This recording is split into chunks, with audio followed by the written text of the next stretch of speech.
ಬೀಜಾಮೃತ coffee ಬೀಜ ಮತ್ತು ಅಡಿಕೆ ಹಾಕ್ಬೇಕು. ಬೀಜಾಮೃತ ಮಾಡ್ತಾಯಿದ್ದೀವಿ ನೋಡಿ. ಈಗ ಇದರಲ್ಲಿ 5 kg ಸಗಣಿ, ನಾಟಿ ಹಸಿರು ಸಗಣಿನ ನಾವು ಚೀಲದಲ್ಲಿ ಕಟ್ಬಿಟ್ಟು 20 ಲೀಟ್ರ್ ನೀರಲ್ಲಿ ರಾತ್ರಿ 12 ಗಂಟೆ ಟೈಮು ಉನಿ ಹಾಕಬೇಕು. ಅದಾದಮೇಲೆ ಒಂದು 50 ರಿಂದ 100 ಗ್ರಾಮ್ ಸುಣ್ಣದ್ದು ನೀರು, ಸುಣ್ಣ 12 ಗಂಟೆ ಮೊದಲೇ ನೆನೆ ಹಾಕ್ಬಿಟ್ಟು ಅದನ್ನು ಕೂಡ ಇದರೊಳಗೆ ಸುಣ್ಣದ ನೀರು ಹಾಕ್ಕೋಬೇಕು.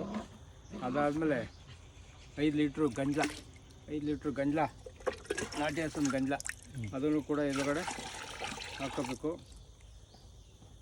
ಅದು ಹಾಕ್ಕೊಂಡು ಆಮೇಲೆ ನಮ್ಮ ಬದಿನ ಮಣ್ಣು, ಒಂದು ಇಡೀ ಮಣ್ಣು ಹಾಕ್ಕೋಬೇಕು. ಮಣ್ಣು ಹಾಕ್ಕೊಂಡು ಇದನ್ನು ಸ್ವಲ್ಪ ಹೊತ್ತು ಹಿಂಗೆ ಕ್ಲಾಕ್ ವೈಸ್ ತಿರ್ಗ್ತಾ ಇರಬೇಕು. ಇದು ರಾತ್ರಿಯೇ ನೆನೆ ಹಾಕಿದ್ದು ನಾವು, ಹಾಗಾಗಿ 12 ಗಂಟೆ ಆಗಿದೆ. ಇದಕ್ಕೆ ಬೀಜಗಳ ಬೀಜ ಹಾಕ್ಬಿಟ್ಟು ಸ್ವಲ್ಪ ಹೊತ್ತು ನೆಳ್ಳಲ್ಲಿ ಒಣಗಾಕಿ ಬೀಜ ನೆಡಬೇಕು.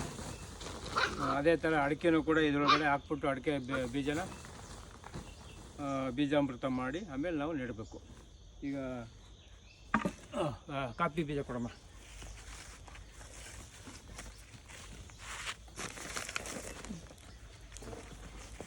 ಸ್ಟಾಪ್ ಮಾಡು, ಆಮೇಲೆ ಆನ್ ಮಾಡಬೇಕು.